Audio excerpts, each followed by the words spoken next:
Mother's day special. फैसला बेटी के एक फैसले से टूटा माँ का सपना। क्या कहूँ और किससे कहूँ अपना दुखड़ा। अगले दिन से ही पूरा घर संभालने की जिम्मेदारी अपने आप मेरे गले पड़ गई। ससुर जी ने चुपचाप चाबियों को गुच्छा थमा दिया मुझे। सखियों, वही चाबियों का गुच्छा जिसे पाने के लिए टीवी सीरियल्स में बहुओं को न जाने कितने पापड़ बेलने पड़ते हैं। कहते हैं न कि मुफ्त में मिली चीज की कोई कद्र नहीं होती। बिल्कुल ठीक बात है, मेरे लिए भी उस गुच्छे को कमर में लटका कर इतराने का कोई क्रेज नहीं रहा। आखिर कोई देखकर कुड़ने वाली भी तो होनी चाहिए। मन निराशा से भर उठता है कभी भी तो। गुस्से और झल्लाहट में कभी बेस्वाद खाना बना दिया या किसी को कुछ उल्टा पुल्टा बोल दिया, तो भी कोई प्रतिक्रिया या मीन निकालने वाला नहीं है इस घर में। कोई लड़ाई झगड़ा या मनमुटाव नहीं।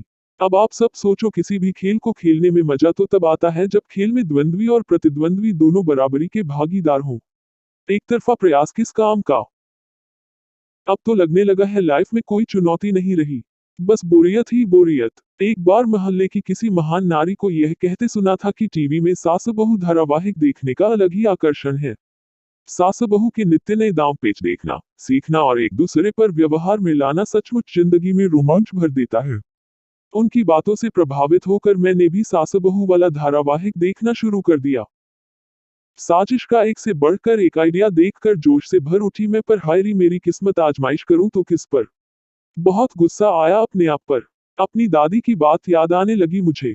उन्होंने मुझे समझाने की कोशिश की थी कि बेटा, सास एक ऐसा जीव है जो बहू के जीवने रूपी स्वाद में चाट मसाले का भूमिका अदा करता है, जिससे पंगे लेकर ही जिंदगी जायकेदार बनाई जा सकती है।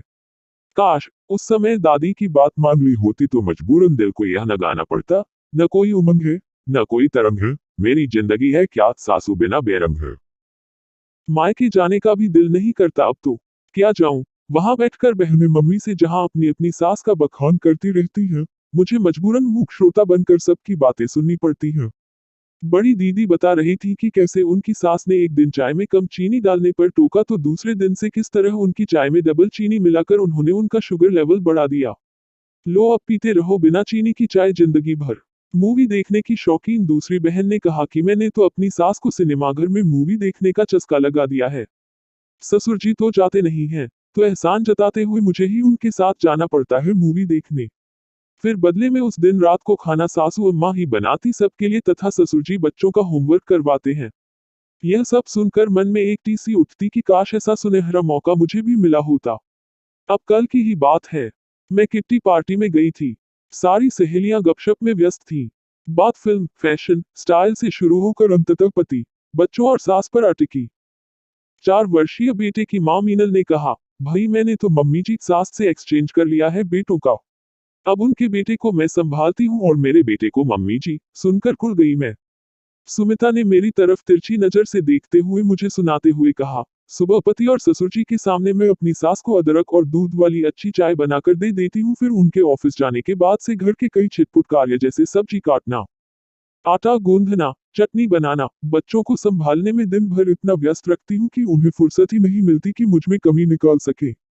शाम को फिर सबके साथ गर्म गर्म चाय और नमकीन पेश कर देती हूँ बस।